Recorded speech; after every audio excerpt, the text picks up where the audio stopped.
5 araw sa Rome papuntang Paris. Kayang-kaya mga Frenny. Tara mga Frenny, tuklasin natin ang tinatago ng Rome dito sa Italy. At syempre, ito po ay libre, wala pong bayad. Wow! Yes, totaling wala pong bayad. Mga pasyalan na solid, ang ganda. Syempre, I got you mga Frenny, dun tayo sa remarkable na pasyal. That's exciting! Naandito na nga kami sa terminal na aming sinakyan. Etong ticket na po ito ay pwede nyo na pong gamitin hanggang 100 minutes, so lagpas 1 oras po. Pwede sa lahat ng land transportation. Sa part 3 po natin, nandun po ang detalye kung saan po kami sumakay at kung ano po yung terminal na aming sinakyan. So kailangan panoorin nyo po mula part 1, 2, 3 para malaman ninyo buong detalye hanggang sa matapos po ito. Pagkagaling nga namin sa bus station ng Termini, dumating naman kami sa Barberini kung saan sumakay kami ng bus. Ito po ay kasama to sa ticket na pwede nyong iswipe. Swipe nyo lang ulit yung ticket na inyong binili galing sa train station. May iba-ibang bus number po na dumadaan dyan. Pero syempre, i-PM nyo lang po ako para maturuan ko po kayo anong bus number ang dapat yung sakyan. Dahil sa totoo lang mga Frenny, nakakalito po talaga siya. Especially dun sa mga first time pa lang na pumunta ng Italy gaya namin. Pero thanks G, dahil naandyan po yung mga taong handang tumulong gaya ni Kuya Boy na willing po kaming i-guide kung saan po kami gustong pumunta. Naniniwala talaga ako mga Frenny na sa tulong ng dasal at guidance niya, tayo po ay mapupunta sa tamang landas. Tunay lang po na may mabubuti pa rin talaga mga tao na pwede nating makilala sa ating paglalakbay. Ito nga po ang isa sa mga mall na nadaanan namin dito habang kami ay naglalakad papunta sa Trevi Fountain. As the largest fountain in Rome, and arguably one of the most exquisite Baroque structures worldwide, the Trevi Fountain is more than just an attraction. It's a symbol of Rome's rich artistic heritage. The fountain's design, a harmonious blend of sculptures and water, showcases the pinnacle of Baroque aesthetics. Finally, Frenny, natagpuan na nga namin ang Trevi Fountain na matagal na naming pinapangarap. Naniniwala po sila na pwedeng matupad ang ating pangarap.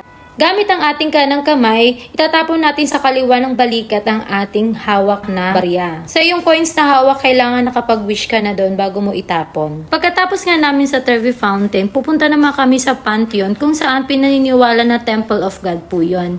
Ayon kay parang Google, 1.5 kilometers or miles kami maglalakad papunta po doon.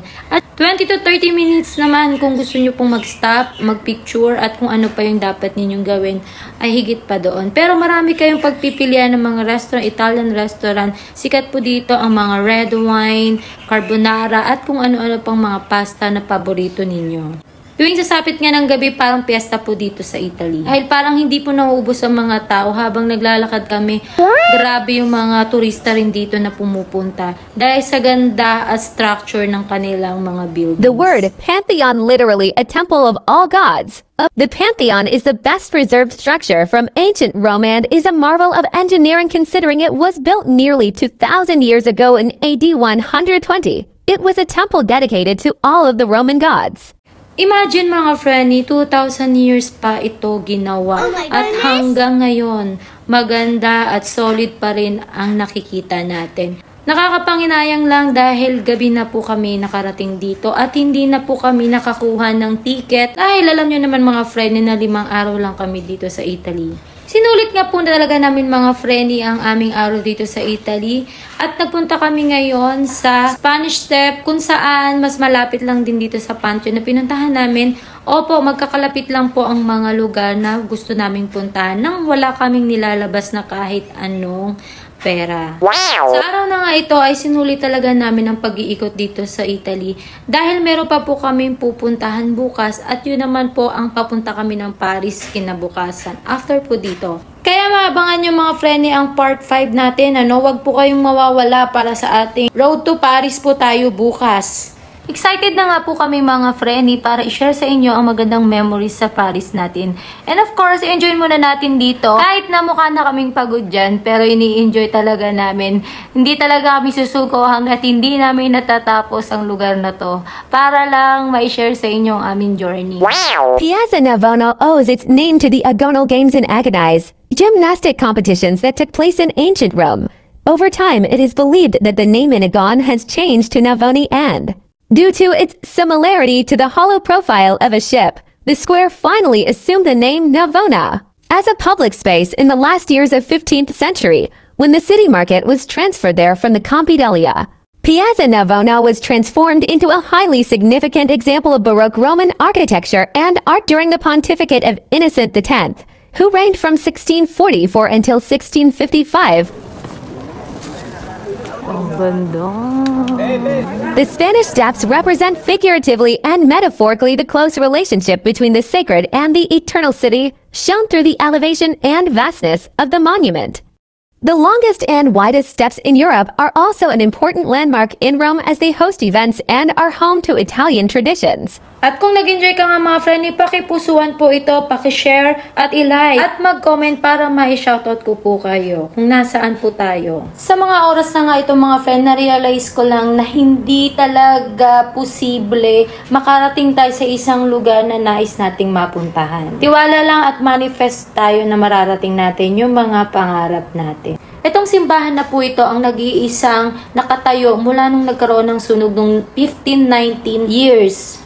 The Basilica of San Marcello, al Corso, and the Miraculous Crucifix. The Crucifix of San Marcello is a medieval work of religious art that is venerated in the oratory of Santissimo Crocifisso of the Church of San Marcello al Corso in Rome. Bahang ito, dito po nilalagay yung cross na laging daladala ni Pope Francis kapag nagmimisa po siya sa Vatican. Siyempre, hindi matatapos ang aming gala hanggat hindi namin napupuntahan ang sikat na national hero nila dito, kung saan hindi daw makukumpleto ang punta mo sa Rome pag hindi mo ito napuntahan. There is a lot to see in Rome, but the Victor Emmanuel II Monument is definitely one of the spots that the thousands of tourists who flock to the capital city of Italy each year photograph the most.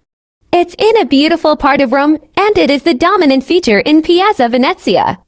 The huge marble monument known to many as the Altar of the Fatherland is 70 meters tall and 135 meters wide. You simply cannot miss it. After nga namin dito, nadaanan namin itong McDonald's. Siyempre, sikat sa atin to dahil ito po ay isa sa mga landmark natin dito. Naghanap na po kami ng comfort room at ito po ang aming nadaanan. At dahil mabait po ang cashier dito, binigyan po kami ng resibo papunta doon sa comfort room. Hindi po kayo makakapagpunta ng CR kung hindi po kayo magkakaroon ng ticket. I highly suggest na umorder po kayo dahil sa totoo lang po, hindi po masyadong uso dito yung comfort room sa kanila every time na pupunta kayo sa mga tourist spot. Ilan lang po ang nakita naming may comfort room. So, magtanong na lang din po kayo kung may alam po sila dyan.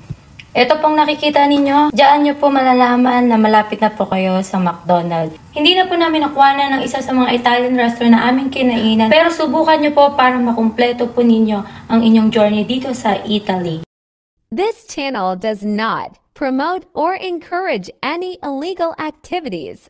All contents provided by this channel for content purposes only.